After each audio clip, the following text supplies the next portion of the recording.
ഈശോമിശിഹായ്ക്ക് സ്തുതിയായിരിക്കട്ടെ. കോൺടാക്റ്റ് ക്ലാസ്സിൽ നമ്മൾ കണ്ടതിൻ്റെ ഒരു തുടർച്ചയാണ് നമ്മളിപ്പോൾ കേൾക്കാൻ പോകുന്ന ലിസണിങ്ങിനെ കുറിച്ചിട്ടുള്ളൊരു ഭാഗം.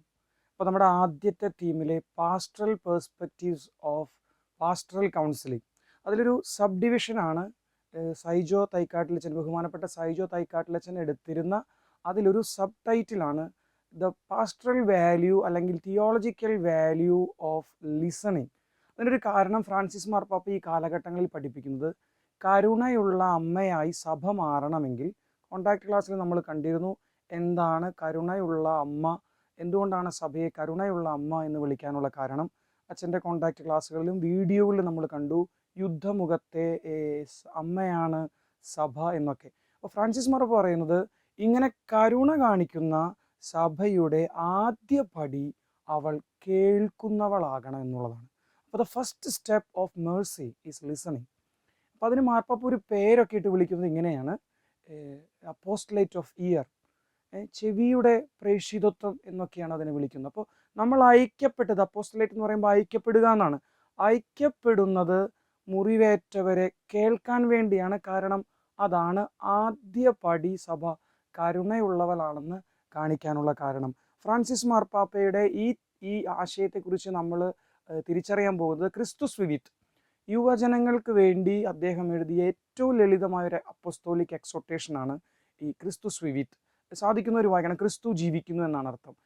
ഞാൻ പറഞ്ഞു അതിൽ യുവജനങ്ങൾ എന്നുകൊണ്ട് ഉദ്ദേശിക്കുന്നത് പ്രായത്തിൽ 35 വയസ്സിന് താഴെയുള്ളവരെയല്ല, മറിച്ച് 33 വയസ്സുകാരൻ്റെ മനസ്സ് സൂക്ഷിക്കുന്നവർ. 33 വയസ്സുകാരൻ ഉദ്ദേശിച്ചത് ക്രിസ്തുവിൻ്റെ മനസ്സ് ഹൃദയത്തിൽ സൂക്ഷിക്കുന്ന 90-ഉം 100-ഉം പ്രായമുള്ള അപ്പാപ്പനും അമ്മാമയ്ക്കും പോലും യുവാവായി തീരാമെന്നാണ് ഫ്രാൻസിസ് മാർപ്പാപ്പ. അങ്ങനെയാണെങ്കിൽ യുവത്വമുള്ളിൽ സൂക്ഷിക്കുന്ന എല്ലാവർക്കും വേണ്ടിയാണ് ഈ ഫ്രാൻസിസ് മാർപ്പാപ്പ ക്രിസ്തു ജീവിക്കുന്നു എന്ന് പറയുന്ന ഈ അപ്പസ്തോലിക ലേഖനം, അപ്പസ്തോലിക് എക്സോട്ടേഷൻ എഴുതാനായിട്ട് തീരുമാനിച്ചത്. അപ്പോൾ അതിൻ്റെ ഒരു തീമും ബാക്ക്ഗ്രൗണ്ടൊക്കെ നമുക്കറിയാം. ലോകത്തിലുള്ള എല്ലാ യുവജനങ്ങളെയും കേട്ടുകൊണ്ട് ഒരു സിനഡ് നടന്നിരുന്നു. ലോകത്തിലുള്ള മെത്രാന്മാരെയും യുവജനങ്ങളെയും സന്യസ്തരെ എല്ലാവരെയും പങ്കെടുപ്പിച്ചുകൊണ്ട് നടത്ത ഒരു സിനഡ് ഉണ്ട്. അതിന് ഒരുപാട് ഒരുക്കങ്ങളുണ്ടായിരുന്നു. ഒരു ക്വസ്റ്റ്യനെയർ ഉണ്ടാക്കി എന്തുമാത്രം കേൾക്കാൻ പറ്റുമോ യുവജനങ്ങളെ, ഇന്നത്തെ അവർക്ക് പറയാനുള്ളത് കേട്ടിട്ട് നമുക്ക് മറുപടി പറയാമെന്നതായിരുന്നു അതിൻ്റെ ഒരു പ്രധാന തലക്കെട്ട്. അന്ന് യുവജനങ്ങളോടുള്ള മെസ്സേജിലാണ് പുള്ളി പറഞ്ഞ ഞാനൊരു സിനഡ് നടത്താൻ ആഗ്രഹിക്കുന്നു, പക്ഷെ അതിനു മുൻപ് എനിക്ക് നിങ്ങളെ കേൾക്കണം. നിങ്ങൾക്ക് പറയാനുള്ള നിങ്ങളുടെ വിഷമങ്ങൾ, സഭയെക്കുറിച്ചുള്ള നിങ്ങളുടെ കുറ്റങ്ങൾ, ക്രിറ്റിസിസം എന്ത് വേണമെങ്കിലും ആയിക്കോട്ടെ, പക്ഷേ എനിക്ക് കേൾക്കണം. ഇതാ സഭ നിങ്ങൾക്ക് വേണ്ടി ചെവി തുറന്നിരിക്കുന്നു എന്നാണ് പറയുക.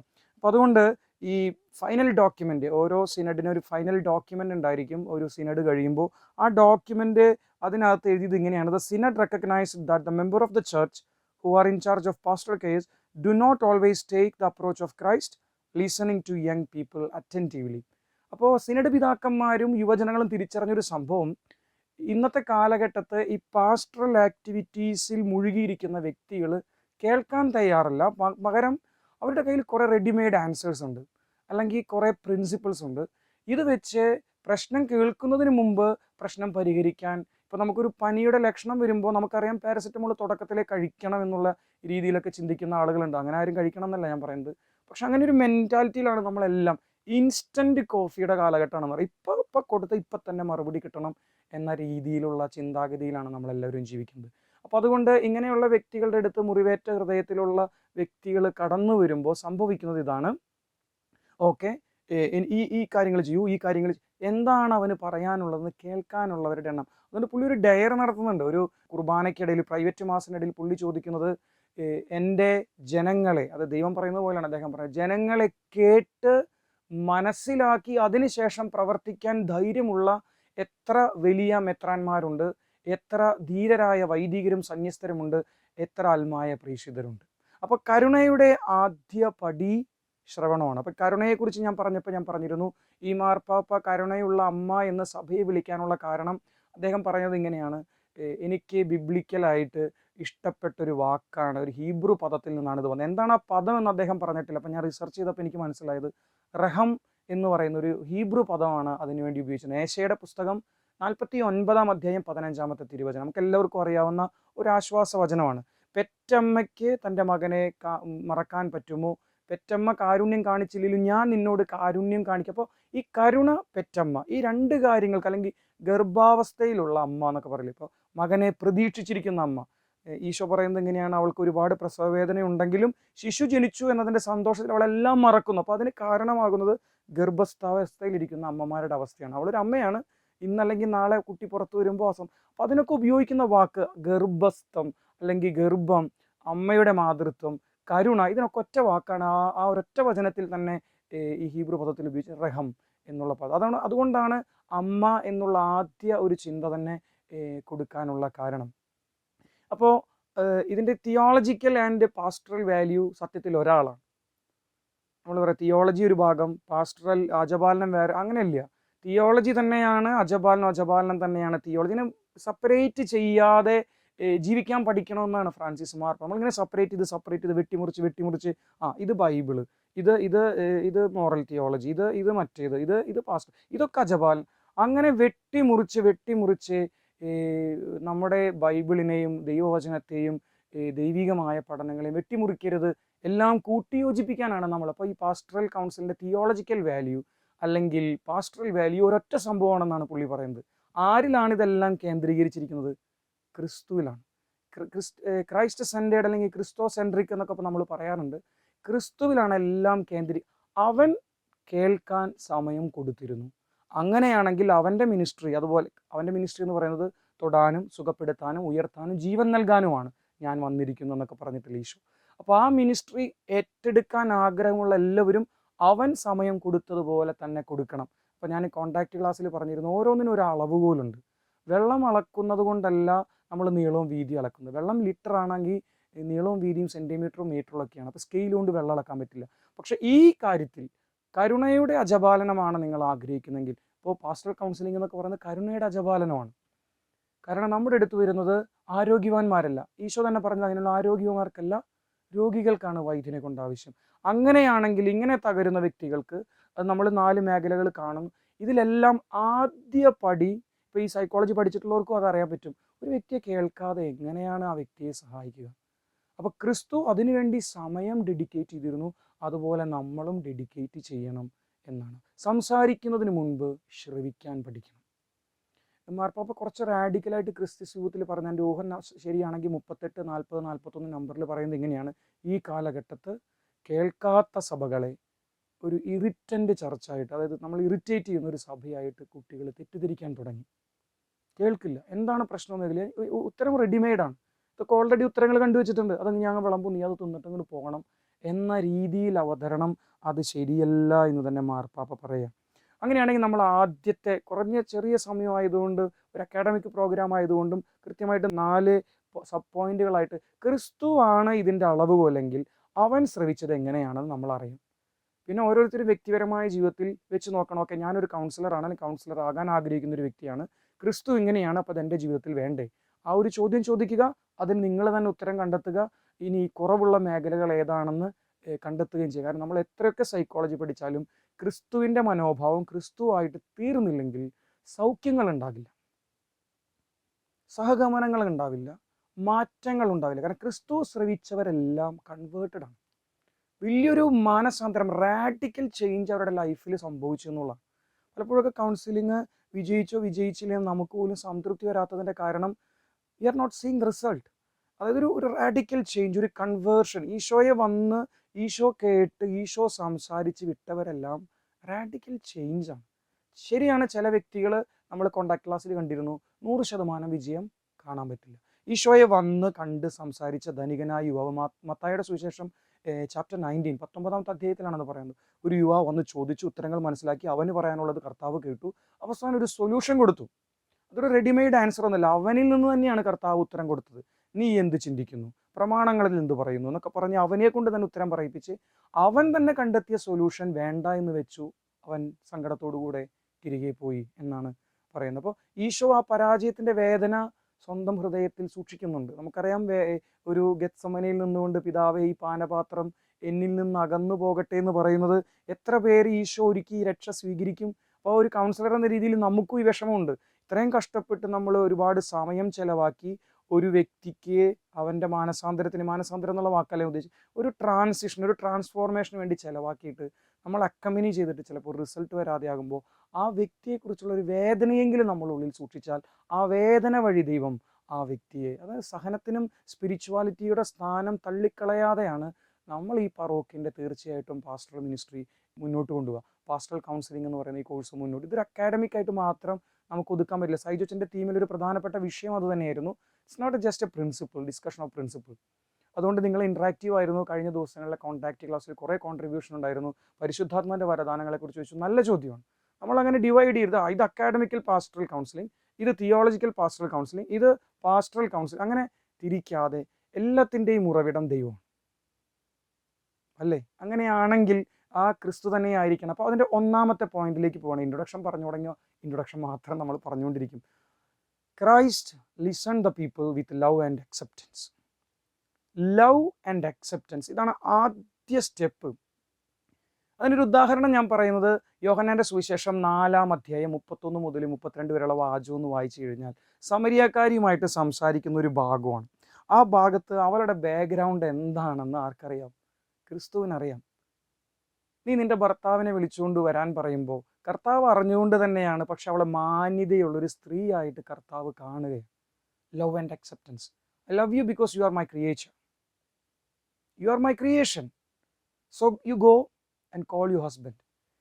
സത്യത്തിൽ ഹവ്വായോട് പറയുകയാണ്, നീ നിന്റെ ആദത്തെ വിളിച്ചുകൊണ്ട് വരാൻ പറയുമ്പോൾ അവൾ വേദനയോടുകൂടെ തിരിച്ച് മറുപടി പറയാണ്, എനിക്ക് ഭർത്താവില്ല. ഈശോ അതും സമ്മതിക്കുകയാണ്, ശരിയാണ് നീ പറഞ്ഞത്, നിനക്ക് ഇപ്പോഴുള്ളവന് നിന്റെ ഭർത്താവല്ല, but I'm not going to judge you. ഒരു പ്രെജുഡിസും ഇല്ലാതെ കർത്താവിന് വേണമെങ്കിൽ പറയായിരുന്നു, നീ ഈ ഉഡായിപ്പ് ലൈഫ് നയിക്കുന്ന ആളല്ലേ, നിനക്ക് ഞാൻ ജീവന്റെ ജലം തരാം. വർക്കൗട്ട് ആവോ? ഇല്ല. അവളെ സ്നേഹിച്ച് വിത്തൗട്ട് പ്രെജുഡീസ്. അപ്പോൾ അതിന് പറയുന്ന വാക്കാണ്. അപ്പോൾ ലവ് ആൻഡ് അക്സെപ്റ്റൻസ് എന്ന് പറഞ്ഞാൽ വിത്തൗട്ട് പ്രെജുഡീസ്. നമ്മുടെ മുൻപിൽ വരുന്ന വ്യക്തികൾ എന്തായാലും തളർന്നതുകൊണ്ടും തകർന്നതുകൊണ്ടുമാണ് അവർ വരുന്നത്. So we know they already finished. ചില കേസുകൾ അങ്ങനെയാണ്, ദേ ഓൾറെഡി ഫിനിഷ്ഡ്. നമുക്ക് കേൾക്കുമ്പോൾ തന്നെ നമുക്ക് മനസ്സിലാവും ഇതിന് വല്ല സൊല്യൂഷനൊക്കെ കർത്താവ് കൊടുക്കാൻ പറ്റുമോ എന്നുള്ളത്. പക്ഷെ വിത്ത് ലവ് ആൻഡ് അക്സെപ്റ്റൻസ്. എനിക്ക് തോന്നുന്നു അലക്സ് മരോട്ടിക്കലച്ചൻ്റെ ക്ലാസ്സുകളിൽ I have something for you, ഒരു ഹോപ്പ് കൊടുക്കാനുള്ള കാരണം ഈ ലവ് ആൻഡ് അക്സെപ്റ്റൻസ് കർത്താവിനുണ്ടായിരുന്നുകൊണ്ടാണ്. അവളെ സംബന്ധിച്ചിടത്തോളം ഒരു ഹോപ്പും ഇല്ലാത്തൊരു സ്ത്രീയാണ്. അതുകൊണ്ടാണ് അവൾ ആരും പുറത്തിറങ്ങാത്ത സമയത്ത് വെള്ളം പോലും എടുക്കാൻ വരുന്നത്. കാരണം സമൂഹത്തിൽ അവൾ അക്സെപ്റ്റഡ് അല്ല. പക്ഷെ ദൈവം അവളെ അക്സെപ്റ്റ്, അവൾക്ക് വേണ്ടി കിണർക്കരയിൽ കാത്തിരിക്കുകയും അവളോട് സമയം വ്യക്തിപരമായിട്ട്, ഈശോ മലയിൽ പ്രസംഗിക്കുന്നത് ആയിരങ്ങളോടാണ്, പക്ഷെ ഇവിടെ ഒരു വ്യക്തിയെ മാത്രം കണ്ട് സംസാരിച്ച് ആ വ്യക്തിയിലൂടെ ഒരു നഗരത്തെ മുഴുവൻ ഇളക്കി കൊണ്ടുവന്നവനാണ് കർത്താവ്. ലവ് ആൻഡ് അക്സെപ്റ്റൻസ്, അതൊരു ഭയങ്കര പവർഫുള്ളാണ്. ശരിയാണ്, നമ്മുടെ മുമ്പിലിരിക്കുന്ന ഈ വ്യക്തി ഇപ്പോൾ ആ സ്ത്രീയെ സംബന്ധിച്ച് അൺവേർത്തിയാണ്, ഒരു യോഗ്യത ഇല്ലാത്തവനാണ്, തലതെറിച്ചവൻ എന്നൊക്കെ നമ്മൾ തൃശ്ശൂർ ഭാഷയിൽ പറയാറുണ്ട്. അല്ലെങ്കിൽ ഇൻവിസിബിൾ ആണ്. ഇങ്ങനൊരു വ്യക്തി സമൂഹത്തിൽ ജീവിക്കുന്നുണ്ടെന്ന് ആരും അറിയില്ല. കാരണം അയാൾ അൺഇമ്പോർട്ടൻ്റ് ആണ്. കണ്ടോ, ഇൻസിഗ്നിഫിക്കൻ്റ് ആണ് ആ വ്യക്തിയുടെ സ്വാധീനം. ഇനി ആളുടെ സാഹചര്യം നമ്മൾ, അല്ലെങ്കിൽ ആളുടെ സാന്നിധ്യം നമ്മൾ അറിയുമ്പോൾ ഇറിറ്റൻ്റ് ആണ്. ഇയാൾക്ക് എന്തിനാണ് ജനിച്ചത് ഈ ഭൂമിയിൽ? അപ്പോൾ അതുപോലെ വെർത്ത്ലെസ്, വിലയില്ലാത്തവനാണ്. അപ്പോൾ അങ്ങനെയുള്ളൊരു ചിന്തയോട് കൂടിയാണ് ഇവർ വരുന്നത്, അല്ലെങ്കിൽ സമൂഹം അവരെ അങ്ങനെയാണ് കാണുന്നതെന്ന് അവർ തിരിച്ചറിഞ്ഞ വ്യക്തികളാണ്. അതുകൊണ്ടാണ് ആരുമില്ലാത്ത സമയം നോക്കി വെള്ളം കോരാനായിട്ട് വരുന്നതും. ഒരു ചെറുപ്പക്കാരൻ അവൾക്ക് വേണ്ടി ഈ സമയം ചെലവാക്കുമ്പോൾ ഈശോ പറഞ്ഞ വാചകത്തിൻ്റെ അർത്ഥം നിങ്ങൾക്ക് ലൂക്കായുടെ സുവിശേഷം 5-ാം അധ്യായം 31-32, രോഗികൾക്ക് തന്നെയാണ് ഞാൻ വന്നിരിക്കുന്നത്, ബലമുള്ളവർക്കല്ല. അപ്പോൾ ആ ഒരു ചിന്ത നമ്മുടെ ഉള്ളിൽ വന്ന് പതിയുമ്പോഴാണ് okay, I'm here to love and accept you. Love and acceptance. മാർപ്പാപ്പ ഇത് യുവജനങ്ങളുമായി ബന്ധപ്പെടുത്തി പറയുന്നത് ഇങ്ങനെയാണ്. നമ്മുടെ യുവജനങ്ങൾ ഒരുപാട് സോഷ്യൽ ഇൻജസ്റ്റിസ് അനുഭവിക്കുന്നവരാണ്. നന്നായിട്ട് വിദ്യാഭ്യാസമുണ്ട്, പക്ഷെ ഒരു ജോലി, കിട്ടുന്ന ജോലിക്ക് 7,000-6,000 രൂപ ഒരു മാസം ജോലി ചെയ്താൽ എങ്ങനെയാണ് അവനത് കുടുംബത്തിലേക്ക് കോൺട്രിബ്യൂട്ട് ചെയ്യുന്നത്? അവൻ്റെ പിയർ ഗ്രൂപ്പിലൊന്ന് ആഘോഷിക്കണമെങ്കിൽ എങ്ങനെയാണ് ഈ പൈസ അവൻ ഡിവൈഡ് ചെയ്യുന്നത്? ഇനി അവനൊരു വിവാഹിതനാണെങ്കിൽ എങ്ങനെയാണ് അത് അവൻ്റെ ഭാര്യയുമായിട്ടോ അല്ലെങ്കിൽ മക്കളോ ആയിട്ടുള്ള ലിഷറിന് വേണ്ടി സ്പെൻഡ് ചെയ്യുന്നത്? So is going to be in conflict. കാലത്ത് 8 മണി മുതൽ വൈകുന്നേരം 4 മണി വരെ ജോലി ചെയ്ത് 30 ദിവസം അവന് കിട്ടുന്നു 9,000 രൂപ. It's a social justice. നമ്മുടെ സോഷ്യൽ സ്ട്രക്ചർ ഇവിടെ അവന് ജീവിക്കാനുള്ള സാഹചര്യങ്ങൾ ഒരുക്കുന്നില്ല. അപ്പം ഞാനിപ്പോൾ എടുത്തു കണ്ടു, എൻ്റെ ഇടവകയിൽ നടന്നൊരു സംഭവമാണ്. +2 പഠിച്ചവൻ 16 ലക്ഷം രൂപ ലോൺ എടുത്തുകൊണ്ടാണ് ജർമ്മനി പോകുന്നത്, hoping that he can overcome it. I don't think so.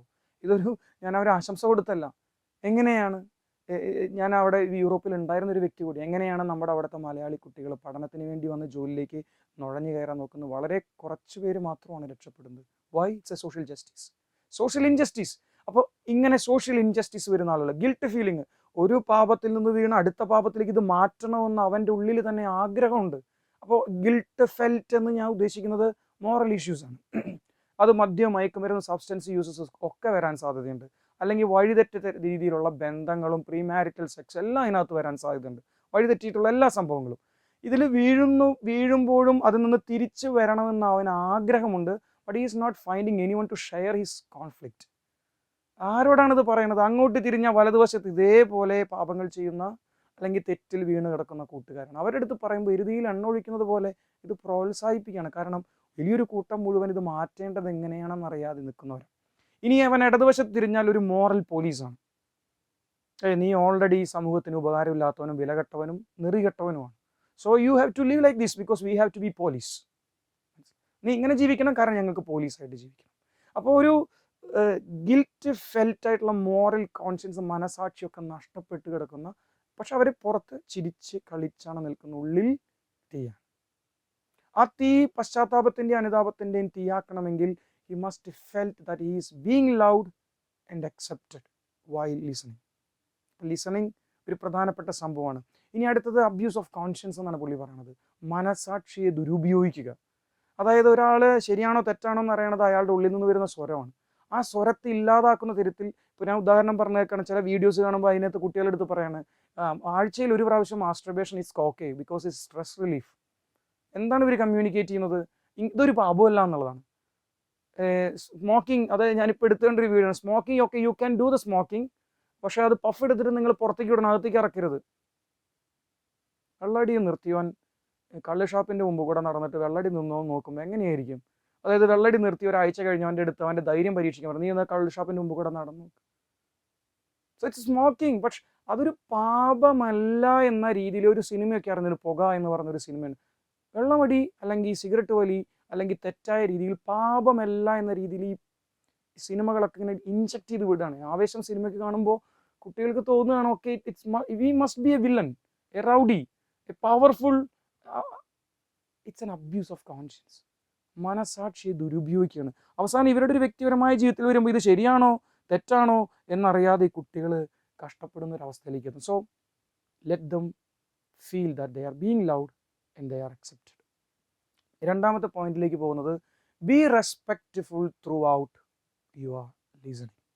നമ്മളൊരു വ്യക്തിയെ കേൾക്കുമ്പോൾ ഓക്കെ നമുക്ക് ബാക്ക്ഗ്രൗണ്ട് മനസ്സിലായി കഴിയുമ്പോൾ ഓ ഇതൊക്കെയാണ് നിൻ്റെ അവസ്ഥ.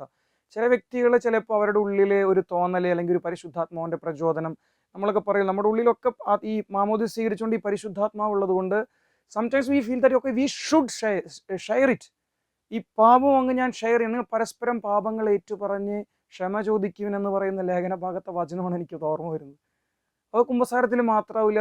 സംടൈംസ് ദ പീപ്പിൾ, ചില കുട്ടികൾ ചില കാറ്റീസം ടീച്ചറെ ഭയങ്കരമായിട്ട് കോൺഫിഡൻറ്റോടുകൂടെ, അൺഫോർച്ചുനേറ്റ്ലി ക്രിസ്തു സ്വീത്തിൽ പറയുന്നത് ഇങ്ങനെ കുട്ടികൾക്ക് കിട്ടുന്നൊരു കോൺഫിഡൻ്റ് ഉണ്ട് സഭയിൽ.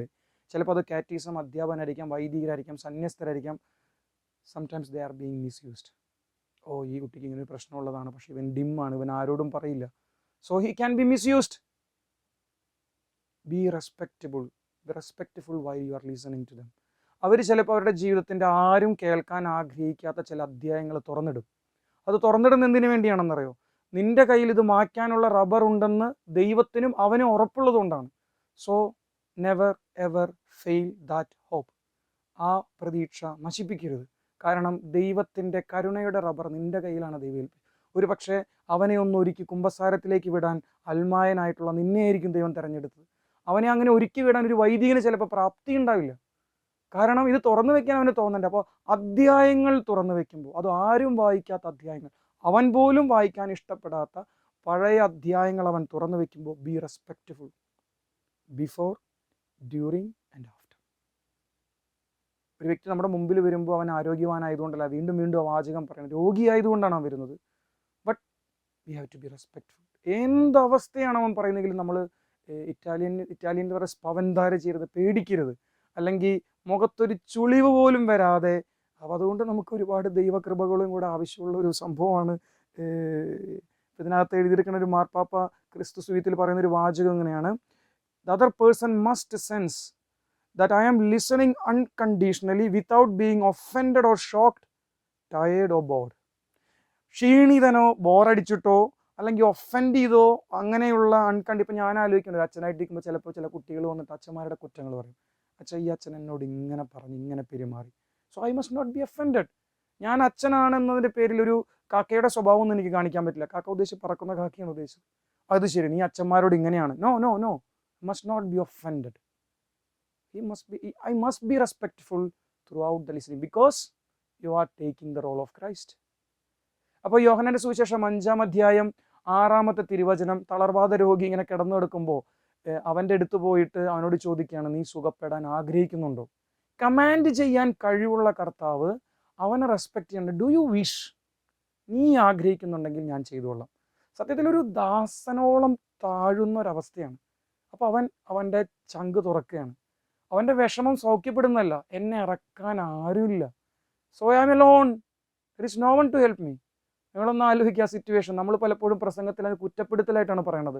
പക്ഷെ ഒരു പാസ്റ്റൽ കൗൺസിലിൻ്റെ ഭാഗത്ത് നോക്കുമ്പോൾ I am alone in this world, nobody is going to help me God. അപ്പോൾ ഈശോയ്ക്ക് സന്തോഷമാണ്, ഞാനാണ് നിന്റെ ദൈവമായ കർത്താവ് എന്ന 1-ാം പ്രമാണത്തിലേക്ക് അവൻ അടുക്കുന്നൊരു സമയം കൂടിയാണ്. അപ്പോൾ ഈശോ ചോദിച്ചെന്താ, എനിക്ക് സുഖപ്പെടുത്താൻ കഴിയുമെന്ന് വിശ്വസിക്കുന്നുണ്ടോ എന്നുള്ള ഒരു ധ്വനിയാണ് ആ ചോദ്യത്തിന്. Do you wish that I heal you? അപ്പോൾ അവൻ സുഖപ്പെടണമെന്നല്ല പറയുന്നത്, അവൻ്റെ സങ്കടമാണ്. കാരണം he felt that he is being respected. ഒരാളും തിരിഞ്ഞു നോക്കാത്തവനെ തിരിഞ്ഞു നോക്കി സംസാരിക്കാൻ ഈശോ കാണിച്ച ചങ്കൂറ്റം അത് നമ്മളും കാണിക്കണം. അവൻ സുഖപ്പെട്ടു. ലൂക്ക 18:41, അന്ധൻ്റെ മുഖത്ത് നോക്കി ഞാൻ എന്ത് ചെയ്തു തരണമെന്നാണ് നീ ആഗ്രഹിക്കുന്നത്? If you give me the permission I will do it. ഇതാ ഞാൻ വാതിൽ മുട്ടുന്നു, ആരെങ്കിലും എനിക്ക് തുറന്നു തന്നാൽ. ഈശോയുടെ മനോഭാവം അതൊരു ചലഞ്ചിങ് മനോഭാവമാണ്. ത്രൂ ഔട്ട് ഒരു കൗൺസിലിങ്ങിൽ ഈ റെസ്പെക്റ്റ്ഫുൾ എന്നുള്ള സാധനം ഹൈലി ഡിമാൻഡിങ് ആണ്.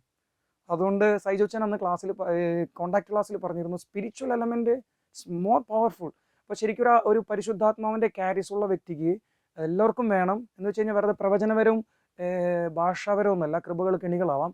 മറിച്ച് നമുക്ക് വേണ്ടത് പരിശുദ്ധാത്മാവിൻ്റെ ദാനങ്ങളും ഫലങ്ങളുമാണ്. It's very important. ക്ഷമയില്ലാത്ത വ്യക്തിക്ക്, കരുണയില്ലാത്ത വ്യക്തിക്ക്, ദയയില്ലാത്ത വ്യക്തിക്ക്, സമാധാനമില്ലാത്ത വ്യക്തിക്ക് എങ്ങനെയാണ് ഇത് കൊടുക്കാൻ സാധിക്കുക? It's very difficult to acquire. പരിശുദ്ധാത്മാവിൽ നിന്ന് തട്ടിപ്പറിച്ച് വാങ്ങിക്കേണ്ടത് ദാനങ്ങളും ഫലങ്ങളും, ഗിഫ്റ്റാണ്. അത് 9ഉം 7ഒക്കെ നിങ്ങൾ പഠിച്ചിട്ടുണ്ടാവും. ഞാൻ വീണ്ടും അത് വേറൊരു ക്ലാസ്സിലേക്ക്. മറിച്ച് ക്യാരിസം, അത് സഭയുടെ അത് കിട്ടുന്ന വ്യക്തികൾ ഇത് രണ്ടും കൂടി ചേരുമ്പോഴാണ് സഭയെ പടുത്തുയർത്താനായിട്ട് പറ്റും. നമ്മൾ മിസ്യൂസ് ചെയ്യും, അല്ലെങ്കിൽ നമ്മൾ മിസ്യൂസ് ചെയ്യും. ഓക്കെ, നമ്മൾ ഒരിക്കലിരിക്കുമ്പോൾ എനിക്ക് നിന്നെ അറിയാടാ. ഞാനിപ്പോൾ കുട്ടികളൊക്കെ വന്നപ്പോൾ ഞാൻ ഇന്നലെ ക്ലാസ്സിൽ പറഞ്ഞിരുന്നു, കുട്ടികളുടെ അടുത്ത് പോയി ആദ്യം തന്നെ നിന്നൊക്കെ എനിക്കറിയാം, നിന്നൊക്കെ ഞാൻ പണ്ടേ അളന്നതാണ് എന്ന രീതിയിലില്ലാതെ, ഇമ്മാനുവൽ ലെവിനാസ് എന്ന് പറയുന്ന ഫിലോസഫർ പറഞ്ഞത് person is A mystery of universe. മറ്റൊരു വ്യക്തി എന്ന് പറയുന്നത് രഹസ്യങ്ങളുടെ ഒരു പ്രപഞ്ചമാണ്. ഒന്നും അറിയാൻ പാടില്ല. അതർ ബീയിങ്, അതായത് ഞാൻ നിങ്ങളുടെ മുമ്പിൽ ഒരു രഹസ്യമാണ്. എൻ്റെ ജീവിതത്തിൽ എന്തൊക്കെയാണ് നടക്കണമെന്ന് നമുക്കൊന്നും അറിയാൻ പാടില്ല. അതുപോലെ നിങ്ങളൊക്കെ എന്നെ സംബന്ധിച്ച് മിസ്റ്ററി ഓഫ് യൂണിവേഴ്സ് ആണ്. അപ്പോൾ അദ്ദേഹം അത് പറഞ്ഞത്, അതിൻ്റെ കഥയൊക്കെ നിങ്ങൾക്കറിയാം. ഭക്ഷണം കഴിക്കാൻ പോകുമ്പോൾ ഞാൻ വായിലേക്ക് ഭക്ഷണം വയ്ക്കുന്ന സമയത്ത് ഒരു ദരിദ്രൻ എൻ്റെ അടുത്ത് വന്ന് ഭക്ഷണം ചോദിച്ചപ്പോൾ മാനസാന്തരപ്പെട്ടു പോയൊരു വ്യക്തിയാണ്. Other is A mystery. ഈ ഒരു ചിന്താഗതി നമ്മുടെ ഉള്ളിൽ ഉണ്ടാകണം. അതിൻ്റെ കാരണം എന്താണെന്നറിയോ? നമുക്കറിയാം ഇവർ ഈ ഡിഗ്നിറ്റി നഷ്ടപ്പെട്ട വ്യക്തിയാണ്. സമൂഹത്തിൽ നിലയും വിലയോ അല്ലെങ്കിൽ സ്വന്തമായ ജീവിതത്തിന് അവന് പോലും വില തോന്നാത്ത വ്യക്തിയാണ്. ഇത് റീസ്റ്റോർ ചെയ്ത് കൊടുക്കാനാണ് നമ്മൾ ലിസൺ ചെയ്യുന്നത്. ഈ ഒരു ചിന്ത നമ്മുടെ ഉള്ളിൽ നിന്ന് നഷ്ടപ്പെട്ടാൽ, വൈ ആം ലിസണിങ് ഹിം, ഞാൻ എന്തുകൊണ്ടാണ് അവനെ ശ്രദ്ധിക്കേണ്ടത്, ഞാൻ എന്തുകൊണ്ടാണ് അവനെ ശ്രവിക്കേണ്ടത്, ഈ ലവ് ആൻഡ് അക്സെപ്റ്റൻസ് കാണിക്കേണ്ടത് എന്തുകൊണ്ടാണ്? Because he must be restore. Conversion, transformation, ഇവനെ പൊന്തിച്ചു കൊണ്ടുവരണം എന്നുള്ളൊരു ചിന്ത നമ്മുടെ ഉള്ളിൽ ഡ്യൂറിങ്, ബിഫോർ ആൻഡ് ആഫ്റ്റർ നഷ്ടപ്പെടാൻ പാടില്ല. നഷ്ടപ്പെട്ടാൽ അത് ക്രിസ്തുവിൻ്റെ പാസ്റ്ററൽ കൗൺസിലിംഗ് അല്ല. നമുക്ക് വിചാരിച്ച രീതിയിൽ ദൈവത്തിനും ഇടപെടാൻ പറ്റാതെ അവൻ്റെ വഴികളിൽ തടസ്സമായിട്ട് നമ്മൾ മാറാൻ സാധ്യതയുണ്ട് എന്നുള്ളത് കൊണ്ടാണ്. അപ്പോൾ അടുത്ത ഭാഗത്തേക്ക് പോകുന്നത് ഇങ്ങനെയാണ്: donate your time and create space. മാർപ്പാപ്പയുടെ ഒരു പ്രധാനപ്പെട്ട പോയിൻ്റാണ്. അപ്പോൾ അത് നമ്മൾ കാണുക, എവാഞ്ചലിയും ഗൗദിയും എന്ന് പറയുന്ന ഒരു ചാക്രിക ലേഖനമുണ്ട്. അതിനകത്താണ് ഫ്രാൻസിസ് മാർപ്പാപ്പ തൻ്റെ തിയോളജിക്കൽ പ്രോഗ്രാം, അതായത് എന്താണ് തൻ്റെ തിയോളജി, എൻ്റെ ദൈവശാസ്ത്രം എന്താണെന്ന് പറയുന്നത്. അതിലൊരു 4 ആശയങ്ങൾ, പ്രിൻസിപ്പിളുകൾ പറയുന്നുണ്ട്. ഞാനിവിടെ ഒരെണ്ണം മാത്രമേ എടുത്തുള്ളൂ. Time is important than space. ചിലപ്പോഴൊക്കെ കൗൺസിലിങ്ങിൻ്റെ call to be a counselling, ചിലപ്പോൾ ഒരു കൗൺസിലിങ്ങിനൊക്കെ ചിലപ്പോൾ കാര്യങ്ങൾ നടക്കും. ചിലപ്പോൾ 2, 3, 4 സിറ്റിങ്ങുകൾ വേണ്ടി വരും എന്നൊക്കെ ഞാനൊരു ക്ലാസ്സിൽ കേൾക്കാനായിട്ട് ഇടവന്നു. റെക്കോർഡിങ്ങിനും എഡിറ്റിങ്ങിൻ്റെ സമയത്ത് ഞാൻ കേൾക്കുന്നതാണ് ഈ ക്ലാസ്സുകളൊക്കെ. Time is more important. ചില സമയത്ത് നമ്മൾ ഒരുപാട് ഇൻപുട്ടുകൾ ടൈം ഡെഡിക്കേറ്റ് ചെയ്യേണ്ടി വരും. നമ്മൾ എത്രമാത്രം ടൈം ഡെഡിക്കേറ്റ് ചെയ്യുന്നു അത്രയും സ്പേസ് ക്രിയേറ്റ് ചെയ്യാൻ നമുക്ക് സാധിക്കുന്നതാണ്. ഞാൻ നേരത്തെ പറഞ്ഞല്ലോ, ഇൻസ്റ്റൻറ്റ് കോഫിയുടെ കാലഘട്ടമാണ്. പാല് തിളപ്പിച്ച് അപ്പക്കാപ്പി, ഇതൊരു കാപ്പി, ഒരു സമയത്ത് പാല് വേറെ സമയമില്ല. അങ്ങനെയുള്ളൊരു കാലഘട്ടത്ത് ടൈം ഡെഡിക്കേറ്റ് ചെയ്യാന്ന് പറയുമ്പോൾ നിന്റെ ചങ്ക് പറിച്ചു കൊടുക്കുന്നതിന് തുല്യമാണ്. എന്തുമാത്രം ഒരു കൗൺസിലിങ്ങിന് നമ്മളിരിക്കുന്ന ആരും കൗൺസിലിങ്ങിന് ഇരിക്കുന്നവരല്ല, ഇതിലിരിക്കുന്ന കാറ്റീസം ടീച്ചേഴ്സ് ഉണ്ട്. Are you counsellors? അല്ലെങ്കിൽ നിങ്ങൾ ഫ്രീ ആയിട്ടാണ് ഈ കാറ്റീസം പഠിപ്പിക്കുന്നത്? നിങ്ങളുടെ ഞായറാഴ്ച നിങ്ങളുടെ വീട്ടിൽ പണിയില്ലാത്തതുകൊണ്ടാണോ നിങ്ങൾ കാറ്റീസം പഠിപ്പിക്കുന്നത്? അല്ല. You are finding the time to donate the children of God. So indirectly or directly you are donating your time to God. അപ്പോൾ ഞാൻ എൻ്റെ കാറ്റീസം ടീച്ചറെ ഞായറാഴ്ച കുർബാനയുടെ സമയത്ത് കുട്ടികൾ ഓർമ്മപ്പെടുത്തുന്ന ഒരു കാര്യമുണ്ട്. നിങ്ങൾ ആ ടീച്ചേഴ്സിൻ്റെ മുഖത്തേക്ക് നോക്കിയേ, അതിൽ ഭർത്താക്കന്മാരുടെ ചീത്ത കേട്ട് വന്നിരിക്കുന്ന ടീച്ചർമാരുണ്ടാവും.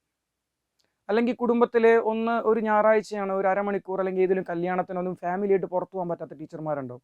അവരുടെ വിഷമം നിങ്ങൾ കണ്ടോ? ഒരു നന്മ നിറഞ്ഞ് പറയാൻ പറ്റില്ല. Why? Because they dedicated the time. അങ്ങനെ ഞാൻ 2-3 പ്രാവശ്യം പറഞ്ഞു കഴിയുമ്പോൾ ഈ കുട്ടികൾക്ക് അവരോടൊരു താല്പര്യമുണ്ട്. കാരണം their parents, they are not dedicating the time. അവരുടെ സ്വന്തം ജനിപ്പിച്ച അപ്പനും അമ്മയും അവർക്ക് ഡെഡിക്കേറ്റ് ചെയ്യാതിരിക്കുകയും എന്നാൽ തൻ്റെ അപ്പനും അമ്മയും അല്ലാത്ത ഒരു ടീച്ചർ, ഒരു മാഷ് ഇത് ഡെഡിക്കേറ്റ് ചെയ്യുന്നു എന്നറിയുമ്പോൾ ഈ കുട്ടികൾ പതിയെ പതിയെ, ടീച്ചർ എനിക്കൊരു കാര്യം പറയാനുണ്ട്, പറയട്ടെ. ആ ചോദ്യത്തിൻ്റെ അർത്ഥം എന്താണ്? I know that you have the time to spare with me, so dedicate the time to create the space. ഈ സ്പേസ് ക്രിയേറ്റ് ചെയ്യണമെങ്കിൽ ടൈമാണ് കൊടുക്കുന്നത്. സൈജോച്ചൻ ഇന്നലെ ക്ലാസ്സിൽ, ഇന്നലെ ഞാൻ ഉദ്ദേശിച്ച ഈ വീഡിയോ നാളെ മറ്റന്നാളൊക്കെയാണ് കാണുന്നതെങ്കിൽ, കോണ്ടാക്ട് ക്ലാസ്സിൽ പറഞ്ഞൊരു സംഭവം ഇങ്ങനെയാണ്: നട്ടതും നനയ്ക്കുന്നതും നമ്മളാണ്, വളർത്തുന്നത് കർത്താവാണ്. ദ സ്പേസ് അത് ദൈവത്തിൻ്റെ സ്ഥലമാണ്, അതൊരു അധികാരത്തിൻ്റെ സ്ഥലമാണ്. അത് നമ്മൾ എടുക്കരുത്. അതിന് പല രീതിയിൽ നിങ്ങൾ കൗൺസിലിങ്ങിൽ കാണും. നമ്മളൊരു വ്യക്തിയെ ഇങ്ങനെ പഠിപ്പിച്ച് മനസ്സിലാക്കി വരുമ്പോൾ ആ വ്യക്തി നമ്മളിൽ പതിയെ ആശ്രയം തുടങ്ങും. ഈ കൗൺസിലിൽ ഇല്ലായിരുന്നെങ്കിൽ ഞാൻ രക്ഷപ്പെടില്ലായിരുന്നു. No, never try to acquire the space. അവൻ്റെ ജീവിതം അവൻ്റെ സ്വന്തം ദൈവം കൊടുത്തതാണ്. So you are not an authority over him, you are just assisting him to walk with God. അത്രയേ ഉള്ളൂ. വാക്കിംഗ് ടുഗെദർ എന്ന് ഫ്രാൻസിസ് മാർപ്പാപ്പ ഉദ്ദേശിക്കുന്നത്. പക്ഷെ പലപ്പോഴും ചില തെറ്റിദ്ധാരണകളോ മിസ്യൂസോ കാരണം എന്താണ്, ഓക്കെ നീ ഇനി എന്ത് പ്രവൃത്തി ചെയ്യുമ്പോഴും കൗൺസിലറായി എന്നോട് ചോദിക്കണം, ഞാൻ നിന്നെ സഹായിക്കും. എന്താ? No, we are not going to enslave anyone. നമുക്കതിനുള്ള അധികാരം പോലും ഇല്ല. What we are doing is donating your time. ക്രിസ്തു അങ്ങനെയാണ്. എത്രമാത്രം സമയമാണ്. ലൂക്ക 24:19-24 ഞാനത് ക്ലാസ്സിൽ പറഞ്ഞിരുന്നു. എമ്മാവൂസിൽ പോയ ശിഷ്യന്മാർക്കും അനുഭവിച്ച കർത്താവിനും അറിയാം ആ ദിവസങ്ങളിൽ ജെറുസലേമിൽ നടന്നത് എന്താണ്.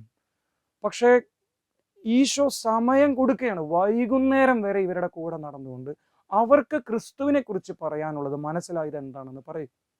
Walking with them. Christ is not taking the space with them. അവരുടെ സ്പേസോ അവരുടെ ഞാൻ സംസാരിക്കാം, ഞാനാണ് നിങ്ങളെ. നോ. മുഴുവൻ കേട്ട് കഴിഞ്ഞപ്പോൾ ഈശോ പറഞ്ഞു, പ്രവചനങ്ങളും തൊട്ട് അവനെക്കുറിച്ച് പറഞ്ഞിട്ടുള്ളതെല്ലാം പറയുകയും അവസാനം അവരാണ് അവരുടെ സ്പേസ് ക്രിസ്തുവിനെ ഡൊണേറ്റ് ചെയ്യുന്നത്. Okay, come with us, eat with us, remain with us. എന്നിട്ട് അവിടെ നിന്ന് വീണ്ടും ഒരു പ്രത്യേക പ്രേക്ഷിതത്തിന് വേണ്ടി ആ ശിഷ്യന്മാർ ഇറങ്ങിത്തിരിക്കാനുള്ള കാരണം, he donated his time unconditionally. അപ്പോഴും വീണ്ടും നമ്മൾ തുടക്കത്തിലേക്ക് പോകണം. Love and acceptance. B respectable while listening. മൂന്നാമത്തെ സ്റ്റെപ്പിലേക്ക് വരാൻ, ഡൊണേറ്റ് യുവർ ടൈം. അതിന് നിനക്ക് പൈസ ഒന്നും കിട്ടില്ല, നഷ്ടമാണ്.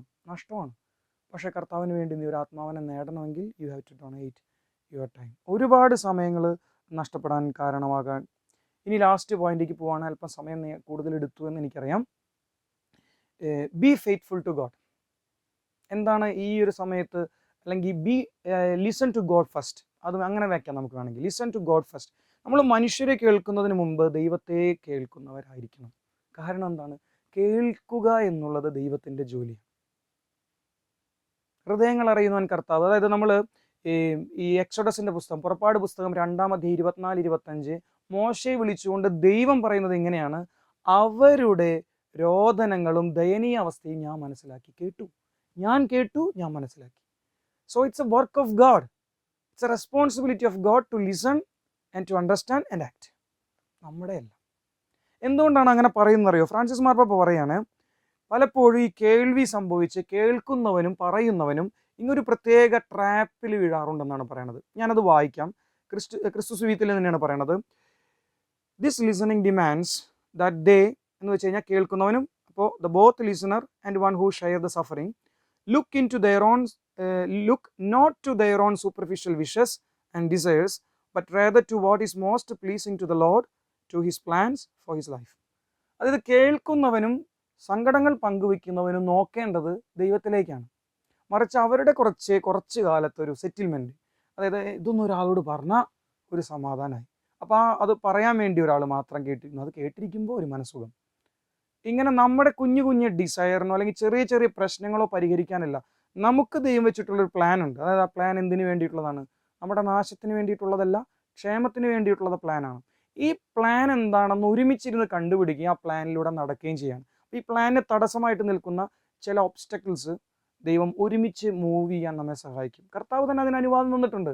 നിന്റെ കണ്ണിലെ തടിക്കഷ്ണം എടുത്തു കളയാൻ നമുക്കൊരാളുടെ സഹായം ആവശ്യമില്ല.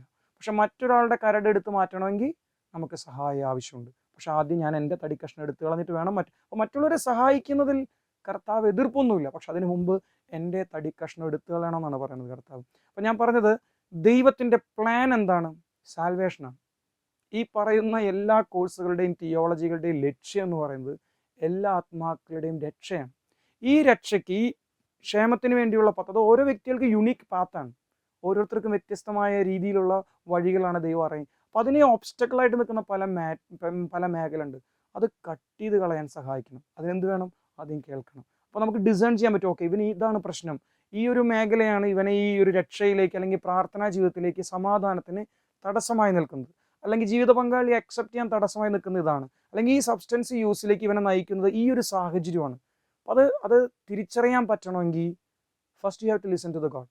അതുകൊണ്ടാണ് വീണ്ടും പറയുന്നത്, പ്രാർത്ഥനയില്ലാതെ ഈ വക പുറത്തു പോകില്ല, ഉപവാസം പ്രാർത്ഥനയില്ലാതെ. അതായത് ഈ ഒരു മിനിസ്ട്രി എടുക്കണമെങ്കിൽ നമ്മൾ കർത്താവായി തീരണം, ക്രിസ്തുവായിട്ട് തീരണം. ആദ്യത്തെ പോയിന്റ് അതായിരുന്നു, the scale of listening is Christ. അവനായി തീരണം, അവൻ്റെ പോലെ ആയി തീരണം. അല്ലാതെ ഇവിടെ ആരും സുഖപ്പെടാനോ മാനസാന്തരപ്പെടാനോ ട്രാൻസ്ഫോർമേഷനോ സാധ്യതയില്ല.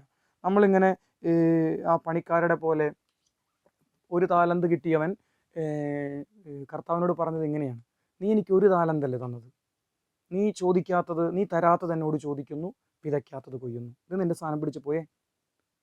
അങ്ങനെ പിറുപിറുക്കുന്ന വൃത്തിരായിട്ട് മാറാതിരിക്കണമെങ്കിൽ നമ്മൾ നന്നായിട്ട് പ്രാർത്ഥിച്ചൊരുക്കേണ്ടത് spiritual element we can not neglect. അതില്ലാതെ ഈ പാസ്റ്ററൽ മീൻ, കാരണം നമ്മുടെ വിളി ക്രിസ്തു ആവാനുള്ളതാണ്. അപ്പോൾ നിങ്ങളുടെ സംശയങ്ങളൊക്കെ നിങ്ങളൊന്ന് ഓർത്ത് വയ്ക്കാം. മാർപ്പാപ്പ ഇത് പറഞ്ഞത് എന്തിനു വേണ്ടിയാണെന്നും കൂടെ പറഞ്ഞ് നിർത്തുകയാണ്. കേൾക്കുമ്പോഴാണ് മനസ്സിലാക്കുന്നത്. So you have to listen to understand. അപ്പോൾ ഈ അണ്ടർസ്റ്റാൻഡിന് കുറേ എലമെൻറ്റ്സ് ഉണ്ട്. അത് ഇതുമായി വിഷയമായി ബന്ധപ്പെടാത്തത് കൊണ്ട്, അല്ലെങ്കിൽ ആ വിഷയം വേറെ രീതിയിൽ ഈ കോഴ്സിൽ അറ്റൻഡ് ചെയ്യുന്നതുകൊണ്ട് ഞാനത് അതിൻ്റെ പാസ്റ്ററൽ എലമെൻറ്റ്സ് പറയുന്നില്ല. ഇനി എന്തിനു വേണ്ടിയാണ് കേൾക്കുന്നത്? To walk along with, discern ചെയ്യാൻ ആളുകളെ സഹായിക്കാനാണ്. ഞാൻ നേരത്തെ അതിൻ്റെ ഒരു ഉദാഹരണം പറഞ്ഞു. ഏത് സാഹചര്യമാണ് നിന്നെ ഈ പ്രശ്നത്തിൽ, ഇതിനെങ്ങനെ നിനക്ക് മോചിതനാകാൻ പറ്റും, ഏത് തരത്തിലുള്ള സംസാര രീതിയാണ് നിന്നെ കൊടുക്കുന്നത്, അല്ലെങ്കിൽ ഏത് രീതിയിലുള്ള സമയം സ്പെൻഡ് ചെയ്യുന്നതാണ് നിന്നെ ഒരു പ്രത്യേക പാപത്തിലേക്ക് വീഴ്ത്തുന്നത്, അല്ലെങ്കിൽ ഏത് രീതിയിലുള്ള പെരുമാറ്റമാണ് കുടുംബ സമാധാനം നഷ്ടപ്പെടും. Help him to discern. എന്നിട്ട് അവനൊരു തീരുമാനം എടുക്കണം അവൻ്റെ ജീവിതത്തിൽ. നീ എടുക്കരുത്, അത് അതോറിറ്റിയാണ്. സ്പേസ് നീ തന്നെ എടുക്കുന്നതില്ല. അവനെ ഹെൽപ്പ് ചെയ്യണം. കാരണം ഭാവിയിൽ എന്നും അവനൊരു കൗൺസിലറെ കിട്ടണമെന്ന് നിർബന്ധമില്ല. അപ്പോൾ help them to discern in their life. അത് മോറൽ ആയിക്കോട്ടെ, സ്പിരിച്വൽ ആയിക്കോട്ടെ, എന്തും ആയിക്കോട്ടെ. Then walking with him. അതായത് അവൻ ഇടത്തോട്ടോ വലത്തോട്ടോ തിരിഞ്ഞു നോക്കുമ്പോൾ ഇതുപോലെ വിശുദ്ധരായ ജീവിതം നയിക്കുന്ന ഹെൽത്തി ആയിട്ടുള്ള ആളുകളെ കാണണം. അത് അവനൊരു പ്രോത്സാഹനമാണ്. എല്ലാവരും ക്രിസ്തുവിലേക്ക് ഒന്നിച്ച് നടക്കുന്ന വലത്തും ഇടത്തുമുള്ള വിശുദ്ധരുടെ ഒരു കൂട്ടായ്മയായിട്ട് അവന് തോന്നണം. So listen, understand, help them to discern and walk together. Accompany എന്നുള്ള വാക്കുകൊണ്ട് ഇതാണ് അതിൽ ഒരു ഭാഗമാണ് നമ്മൾ കണ്ടത്. ലിസൺ, അത് മാത്രമാണ് നമുക്ക് ഈ കോഴ്സിന് ആവശ്യമുള്ളത്. അതിലെ 4 പോയിന്റുകൾ: listen, love and acceptance, be respectful throughout listening, donate your time to create space. Okay, അത് അതിൽ തന്നെ അങ്ങനെ നിങ്ങൾ അറിഞ്ഞിരിക്കണം. Be faithful to God or listen the faithful God first. കാരണം ദൈവമാണ് അവരെ കേൾക്കുന്നത്, നമ്മളല്ല എന്നുള്ളൊരു ചിന്ത നമ്മുടെ ഉള്ളിൽ ഉണ്ടാകട്ടെ. ദൈവം എല്ലാവരെയും സമൃദ്ധമായി അനുഗ്രഹിക്കട്ടെ. അടുത്ത കോൺടാക്ട് ക്ലാസ്സിൽ ഇതിൻ്റെ സംശയം ഉണ്ടെങ്കിൽ നിങ്ങൾക്ക് ചോദിക്കാവുന്നതാണ്. ഈശോ മിശിഹായ്ക്ക് സ്തുതിയായിരിക്കട്ടെ.